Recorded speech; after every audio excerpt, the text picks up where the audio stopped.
Hi, എല്ലാവർക്കും സുഖമാണെന്ന് വിശ്വസിക്കുന്നു. ഇന്ന് ഞാൻ പറയാൻ പോകുന്നൊരു കാര്യം എഫക്റ്റീവ് കമ്മ്യൂണിക്കേഷൻ. അതെന്താണല്ലേ?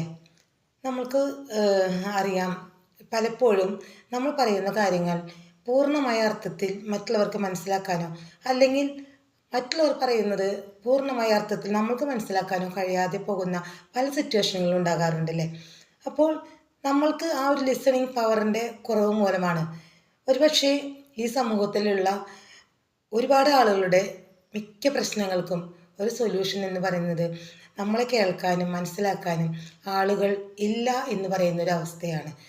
അത് ഉണ്ടെങ്കിൽ ഒരുപാട് പ്രശ്നങ്ങൾക്ക് ആ ഉള്ളൊരു പരിഹാരം അവർക്ക് അവരുടെ മനസ്സ് റിലാക്സ് ആവാനും ഒക്കെ സാധിക്കും എന്നത് വലിയൊരു കാര്യമാണ്. കാരണം നമ്മളൊരു പക്ഷേ നമ്മളുടെ കാര്യങ്ങൾ, നമ്മുടെ പ്രശ്നങ്ങൾ, നമ്മുടെ സങ്കടങ്ങൾ ഒരു വ്യക്തിയോട് തുറന്നു പറയുമ്പോൾ അത് പൂർണ്ണമായ അർത്ഥത്തിൽ, ശരിയായ അർത്ഥത്തിൽ അവർക്ക് മനസ്സിലാക്കാൻ സാധിച്ചിട്ടില്ല എങ്കിൽ അത് ഒരുപക്ഷെ ഒരിക്കലും നമ്മുടെ മനസ്സിന് സമാധാനമോ ശാന്തതയോ സ്വസ്ഥതയോ ഒന്നും കിട്ടില്ല.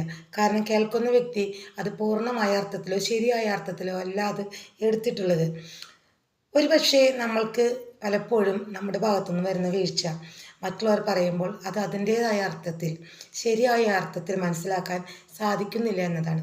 അപ്പോൾ സ്നേഹമുള്ളവരെ, എനിക്ക് പറയാനുള്ളത്, എന്തൊരു കാര്യവും നമ്മൾ മറ്റുള്ളവരുമായി പങ്കുവയ്ക്കുമ്പോൾ ഒരു റിയൽ കമ്മ്യൂണിക്കേഷൻ, ഒരു ക്വാളിറ്റി കമ്മ്യൂണിക്കേഷൻ, ഒരു എഫക്റ്റീവ് കമ്മ്യൂണിക്കേഷൻ, അത് നല്ല ബന്ധങ്ങൾ നിലനിർത്തുന്നത് നല്ല വാക്കുകളിലൂടെയാണല്ലേ.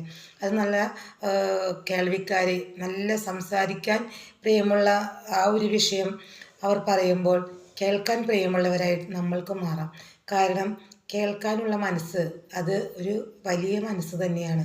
മറ്റുള്ളവരെ കേൾക്കാനും അവരെ ആശ്വസിപ്പിക്കാനും കഴിയുന്ന നല്ല മനസ്സിൻ്റെ ഉടമകളാകാനായിട്ട് എല്ലാവർക്കും സാധിക്കട്ടെ. നന്ദി, നമസ്കാരം.